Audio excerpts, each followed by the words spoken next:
Welcome to another Fantasy Goodfellas video where we talk about the top 30 running back rankings for week 12. Richard, you ready? Week 12.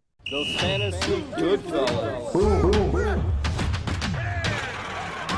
Rolling on the field.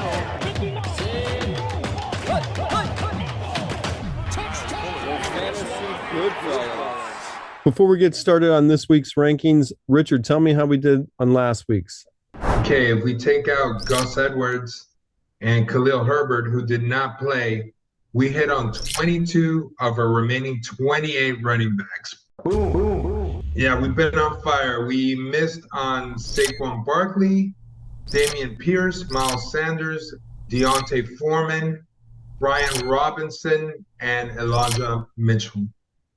All right, let's see if we can keep this going. Before we get started on this week's video, let me just explain what you should expect.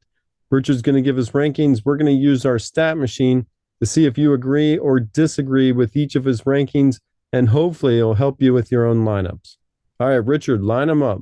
And number 1, we have Austin Eckler at Arizona.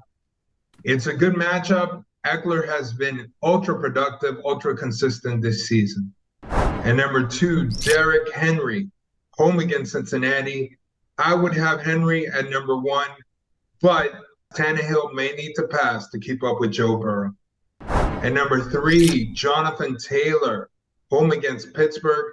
Jonathan Taylor, rising up, has had 2 consecutive strong weeks.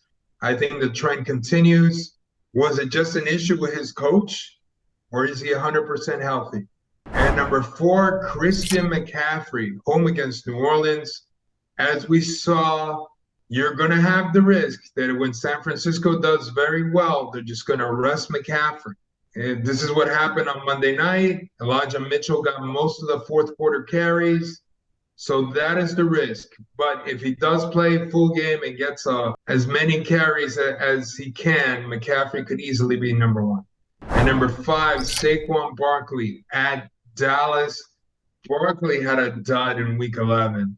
Let's see how he does against Dallas. We still have to rank him high, but we got to worry. And number 6, Kenneth Walker, home against Las Vegas. It's a good matchup, and Ken Walker is in contention to be Rookie of the Year. And number 7, Nick Chubb, home against Tampa Bay. Nick Chubb is a stud, but Cleveland has struggled, especially on defense, and has had to rely more on Jacoby Brissett, which is not good. And number 8, Josh Jacobs at Seattle. This is a good matchup for Derek Carr to air out. Devontae Adams to play a big role. But Josh Jacobs continues to get carries. Josh McDaniels keeps giving him the ball, and you know what? At this point, we gotta give him a little credit. He has been productive. At number 9, Tony Pollard, home against the New York Giants. Tony Pollard, monster week 11. With Ezekiel Elliott playing, we expect that trend to continue. And number 10, Dalvin Cook, home against New England. It's a tough defensive matchup, but at this point, we really do expect Dalvin Cook to have a huge play every game. And number 11, Travis Etienne, home against Baltimore. Etienne has been doing well because he's been getting the touches, but Jacksonville, you never know what to expect, but that Baltimore defense can definitely be beat. And number 12, Ramondre Stevenson at Minnesota. Stevenson is productive and, efficient when he gets the ball. We'll see how many touches he gets. And we know Belichick loves to run. And number 13, Aaron Jones at Philadelphia. Tough defensive matchup, but Aaron Jones, an explosive player. All he needs is one big play. He'll get the carries. He's been doing well in recent weeks. And number 14, Alvin Kamara at San Francisco. It's a tough matchup, but again, Kamara, you got to trust him. He makes big plays, whether they be on the ground or receiving. And number 15, Jeff Wilson, home against Houston. The question mark is, will he continue to get the bulk of the carries for the Miami Dolphins? I'm not so certain, but I think there's going to be enough big plays made for him and Raheem Mostert to be in the top 30. Houston is bad. And number 16, Jamal Williams, home against Buffalo. Jamal Williams just keeps on getting into the end zone. We know Detroit, the Lions, not a very good team, but they have been good on offense, and Williams has been their touchdown. And number 17, James Conner, home against the LA Chargers. Connors is now the undisputed guy again in Arizona. He gets the goal line carries. The issue is who is going to be the quarterback there at Arizona. At least Connor doesn't have to compete with Eno Benjamin. And number 18, Devin Singletary at Detroit. It's a great matchup, and Singletary is the number one running back on an amazing offense. And number 19, Raheem Mostert, home against Houston. We talked about this earlier.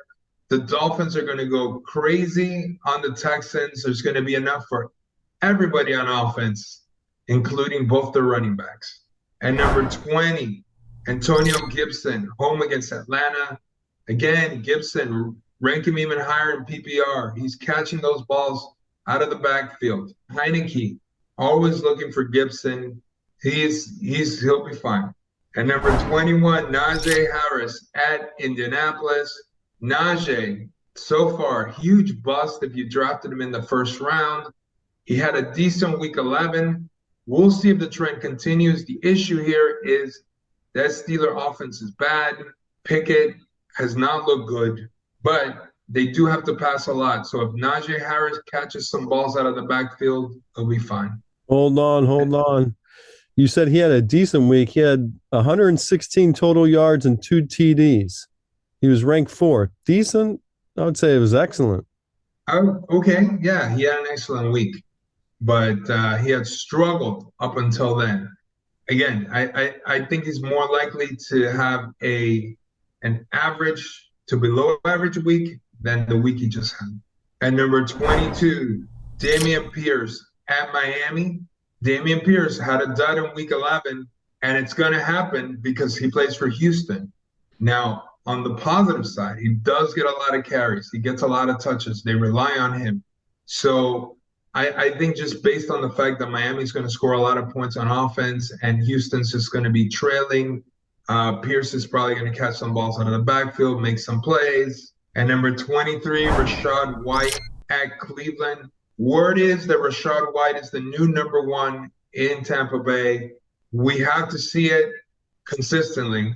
But if he is, he's going to obviously be ranked higher, and especially against the Browns. And number 24, Miles Sanders, home against Green Bay. We know Miles Sanders can make the big play. We know that Eagle offense is great. The problem is how many touches is he going to get? And when they're close to the goal line, is Jalen Hurts going to steal his touchdowns? At 25, Leonard Fournette at Cleveland. Again, we talked about the matchup. Is Leonard Fournette losing his grip as the starting running back for Tampa Bay? We will find out. But this week against the Browns, and there will be plenty for both Rachaad White and Leonard Fournette. And number 26, D'Onta Foreman, home against Denver. Tough defensive matchup. D'Onta Foreman, is he going to be the guy in Carolina? How many touches is he getting this week? We will see. This may be the last week he's ranked in the top 30. And number 27, Latavius Murray at Carolina. We heard the news. Melvin Gordon has been cut by the Denver Broncos. Latavius Murray, does that mean more touches for him? We will find out, but I think so. And number 28, DeAndre Swift, home against Buffalo. We know Detroit's going to have to pass a lot to keep up with Josh Allen, and that's going to bode well for Swift. And number 29, David Montgomery at the New York Jets. It's a tough defensive matchup. Yes, Montgomery doesn't have to compete with Khalil Herbert anymore, but Justin Fields may not play in week 12. And then number 30, Isaiah Pacheco, home against the LA Rams. This is 2 weeks in a row that Pacheco has been in the top 30 on the strength of getting multiple carries, getting a lot of carries, getting the bulk of the carries for the Chiefs. And if you are the number one running back on an explosive offense, that can only lead to good things. The only issue here is that Pacheco's not catching balls out of the backfield. And there you have it. That is our top 30 for week 12. All right, let's just take a look at your rankings compared to some other rankings. You have Austin Eckler ranked first, and some other rankings have him at 8. I just like Eckler. I think Eckler's been very consistent this season. He scored a bunch of touchdowns, and that's how I see it. I would rather have Eckler than anybody else this week. All right. You got Tony Pollard ranked 9th. Some other rankings have him at 16. No. Pollard, I mean, if you just saw what he did last week, that Dallas offense is strong. Pollard is a playmaker. I think he's fine where I have him. Well, the only thing about Pollard is I don't think he's going to get 109 receiving yards every week. Yeah, I mean, he had big plays, and that's why but he's always due for one big play, whether it be receiving or rushing. Okay, and the last one I want to look at, okay, Jeff Wilson, you got 15, and some other rankings have him barely inside the top 30 at 28. It really depends. Again, it depends with Jeff Wilson. Is he the number one guy in Miami or not? There is a little uncertainty, right? How is he going to split carries with Raheem Mostert, who's a stud in his own right?